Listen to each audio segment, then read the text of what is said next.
E-Bible Fellowship, Studi Alkitab Bukti Alkitabiah untuk akhir pada tahun 2023. Studi nomor 3. Pembawa acara, Chris McCann, Guru Alkitab. Selamat datang di Studi Alkitab E-Bible Fellowship. Dalam rangkaian studi Alkitab ini, kita akan melihat lebih dekat bukti-bukti dari Alkitab mengenai penyelesaian hari penghakiman yang berkepanjangan dan akhir dunia yang terjadi pada tahun 2033. Dan sekarang, berikut adalah pembawa acara dan Guru Alkitab Anda, Chris McCann. Selamat datang di Studi Alkitab E-Bible Fellowship. Kami melanjutkan studi tentang bukti Alkitabiah untuk akhir pada tahun 2033, dan ini adalah studi nomor 3. Peran penjaga. Dalam 2 studi pertama, kita telah membahas peran seorang penjaga yang harus meniup terompet ketika melihat pedang mendekat untuk memperingatkan orang-orang. Saya telah menekankan bahwa rangkaian studi ini, yang berkaitan dengan semua bukti Alkitabiah yang dapat kita temukan yang secara serius menunjuk pada tahun 2033 sebagai akhir dunia, bukan dimaksudkan sebagai peringatan. Ide di balik peringatan Alkitabiah adalah untuk memperingatkan orang-orang sebelum penghakiman agar mereka dapat bersiap dan siap untuk bertemu dengan Tuhan. Hal ini berarti mereka mungkin telah menerima peringatan dengan pergi kepada Tuhan, memohon belas kasihannya, dan berpotensi menjadi selamat. Keadaan khusus masa setelah 21 Mei 2011. Kita berada dalam keadaan khusus karena waktu untuk memperingatkan telah berlalu sebelum tanggal 21 Mei 2011. Pada tanggal tersebut, Kristus datang. Tuhan datang dan telah mencurahkan murkanya kepada penduduk bumi sejak saat itu hingga sekarang. Yang kita lihat adalah harapan bahwa murka Tuhan akan terus dicurahkan selama beberapa tahun lagi, hingga tahun 2033. Dan kemudian pada suatu waktu di tahun itu, Tuhan akan menyelesaikan penghakiman yang berkepanjangan, mengakhiri segalanya. Akan ada hari terakhir yang harfiah dari keberadaan bumi. Namun, kami tidak memperingatkan orang-orang, karena tidak ada yang bisa dilakukan siapapun. Alkitab memberitahu kita dalam Wahyu 22:11, siapa yang tidak adil, biarlah dia tetap tidak adil.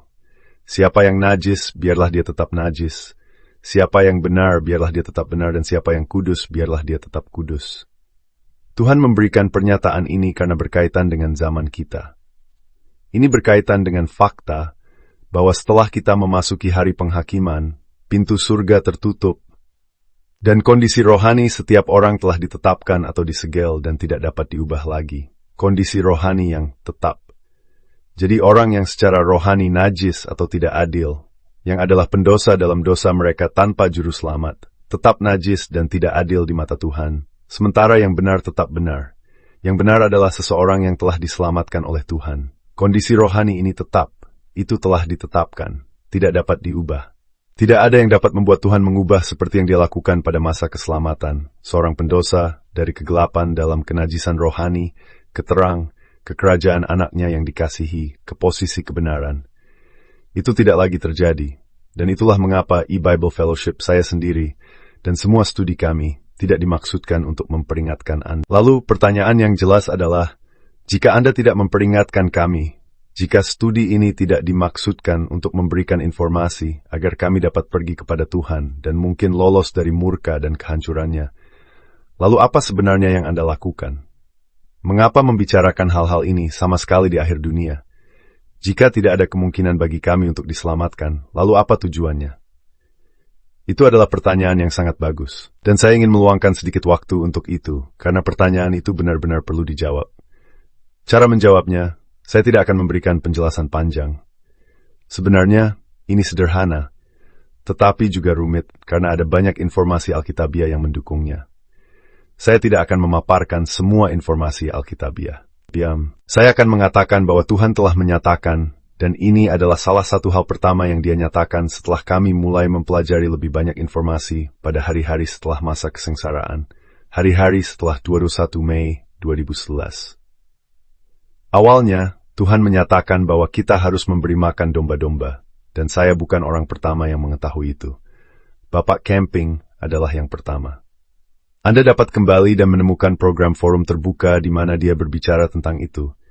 Dia memaparkannya, saya kira sekitar 2 minggu setelah 21 Mei 2011, sebelum dia mengalami stroke. Kontribusi Bapak Camping. Pada saat itu, kemampuan mentalnya tidak terganggu.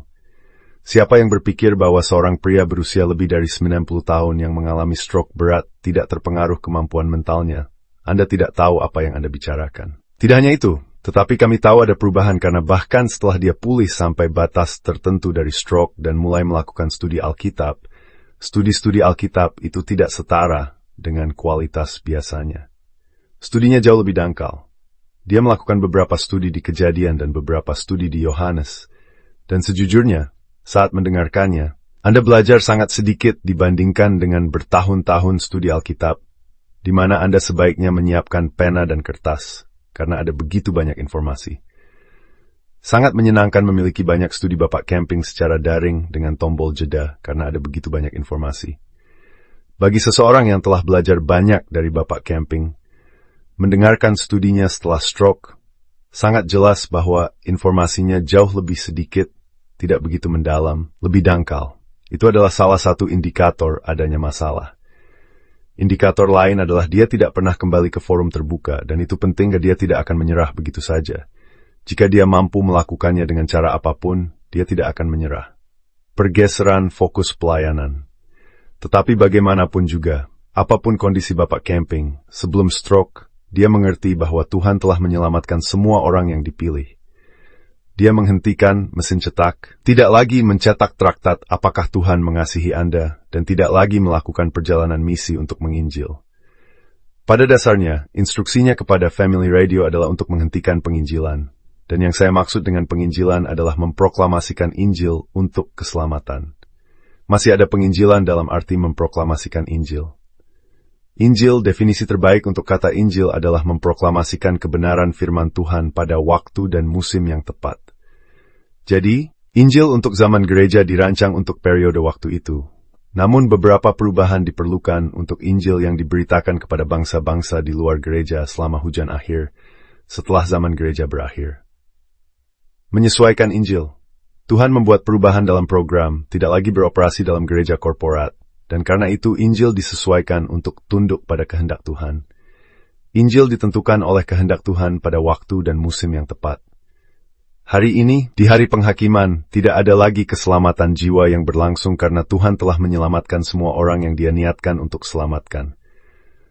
Namun, kita tidak boleh mengatakan bahwa tidak ada lagi Injil. Pasti ada Injil. Injil adalah kebenaran Alkitab yang Tuhan ingin kita nyatakan di hari penghakiman. Itulah Injil. Dan itu bukan Injil untuk keselamatan, karena semua yang harus diselamatkan telah diselamatkan. Tuhan memerintahkan kita dan Dia menentukan Injil serta pedomannya. Jika ada penyesuaian atau perubahan yang perlu dilakukan saat berpindah dari satu musim ke musim lain, dan tentu saja saat berpindah dari hari keselamatan ke hari penghakiman, perubahan tertentu terjadi karena program untuk musim tertentu itu. Beberapa perubahan besar terjadi ketika berpindah dari keselamatan ke penghakiman. Injil yang sejati akan tunduk pada kehendak Tuhan dan menyesuaikan diri sesuai dengan itu.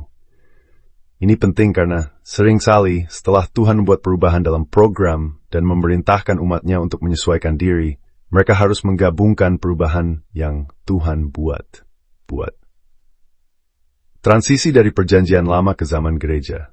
Dari Injil Perjanjian Lama yang terutama ditujukan untuk orang Yahudi ke Injil zaman gereja, di mana orang-orang non-Yahudi menjadi sesama ahli waris dengan orang Yahudi. Banyak hukum seremonial dan pengorbanan di Perjanjian Lama diwajibkan oleh Tuhan untuk orang Yahudi. Mereka harus mematuhi hukum-hukum itu dengan setia, karena itulah Injil untuk zaman mereka. Ketika Tuhan mengakhiri hubungannya dengan Israel dan fase baru dimulai dengan gereja-gereja dan jemaat, tidak ada lagi pengorbanan, tidak ada lagi Sabat hari ke-7 pada hari Sabtu, dan tidak perlu lagi pergi ke Yerusalem untuk merayakan Paskah. Tuhan kemudian berurusan dengan gereja-gereja dan jemaat yang memiliki sedikit hukum seremonial dibandingkan sebelumnya, dan mereka menjadi penjaga firman Tuhan. Perubahan besar terjadi. Biasanya pada titik ini, ada orang-orang yang disebut Judaizer, yang ingin mempertahankan sebagian dari Injil sebelumnya. Pada zaman Perjanjian Lama, mematuhi Sabat hari ke-7, berpartisipasi dalam berbagai pengorbanan, dan pergi ke Yerusalem pada Paskah adalah Injil yang benar. Tetapi setelah Tuhan mengakhiri hubungannya dengan Israel, hal-hal itu tidak lagi kudus. Ketika Dia merobek tabir bait suci, pengorbanan dan persembahan berhenti karena Kristus telah menggenapinya semua. Orang-orang yang mencoba melanjutkan seringkali hanya mengikuti sebagian. Mereka bergabung dengan gereja, mengidentifikasi diri dengan fungsi gereja tertentu, tetapi ingin membawa bagian dari yang lama. Judaizer ingin mempertahankan beberapa hukum Musa dan sunat yang menjadi masalah besar di gereja mula-mula. Namun, Tuhan berkata bahwa itu sudah selesai. Hal-hal yang pernah setia, jika dicoba pada periode di mana Tuhan telah membuat perubahan menjadi tidak setia. Akhir zaman gereja. Sekarang, mungkin agak sulit untuk melihat dengan Israel dan gereja, tetapi kita memiliki contoh baru-baru ini. Ketika Tuhan mengakhiri zaman gereja, ada hukum-hukum tertentu untuk gereja. Ada baptisan yang dipercayakan kepada gereja. Perjamuan suci, tak memiliki pengawasan, ada kualifikasi untuk diaken dan penatua, berbagai hukum yang berlaku untuk gereja dan jemaat. Penatua harus dihormati dan dipatuhi. Kemudian Tuhan mengakhiri zaman gereja.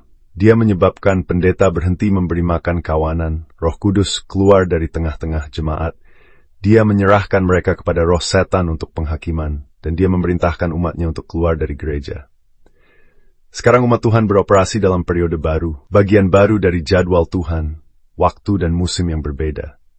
Waktu dan musim untuk gereja telah berakhir, dan waktu dan musim bagi orang-orang pilihan untuk tinggal di luar gereja di dunia dan melayani di dalam hujan akhir ketika periode kesengsaraan besar telah dimulai. Anda tidak dapat membawa hal-hal dari gereja ke dunia. Kadang-kadang orang ingin membaptis. Mereka keluar dari gereja dan berkata, Tuhan menyuruh membaptis.